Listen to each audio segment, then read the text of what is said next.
సమ్మర్లో class audience ని son of సత్యమూర్తితో అలరించిన Allu Arjun ఈ సమ్మర్లో మాత్రం మాస్ ఆడియన్స్ ని టార్గెట్ చేస్తున్నాడు. బోయపాటి శ్రీను దర్శకత్వంలో సరైనోడు అంటూ మన ముందుకు రాబోతున్నాడు. ఈ మధ్యనే ఫస్ట్ లుక్ తో అందరి అంచనాలు రెట్టింపు చేసిన బన్నీ ఈ నెల 18న ఫస్ట్ లుక్ టీజర్ తో పక్క హీరోల అంచనాలను తలకిందులు చేయడానికి సిద్ధమయ్యాడు. ఇక ఈ చిత్ర రిలీజ్ విషయంలో వెనుకడుగు వేసే ప్రసక్తి లేదంటున్నాడు చిత్ర నిర్మాత అల్లు అరవింద్. నిన్న మొన్నటి వరకు పవన్ కళ్యాణ్ నటిస్తున్న సర్దార్కి పోటీ రాకూడదు అని చెప్పిన చిత్ర యూనిట్ తాజాగా ఏప్రిల్ 8న రావడానికి ప్లాన్ చేస్తున్నారు. ఒకే రోజు ఇద్దరు మెగా హీరోల సినిమాలు రావడంతో ఫ్యాన్స్ అంతా కంగారు పడుతున్నారు. అల్లు అర్జున్ మాత్రం పవన్ కు పోటీ దిగడం ఏంటి అని అందరూ అభిప్రాయపడుతున్నారు. మరి ఈ రేసు నుండి పవన్ తప్పుకుంటాడా లేక బన్నీ తప్పుకుంటాడా అనేది చూడాలి. నా కూతుర్ని కిడ్నాప్ చేశారు రిషి.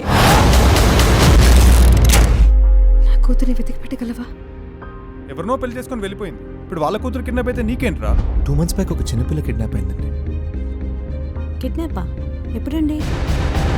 మీరెవరు? నువ్వెవరు? ఎవరు మీరు? ఎక్కడో అమెరికా నుంచి వచ్చి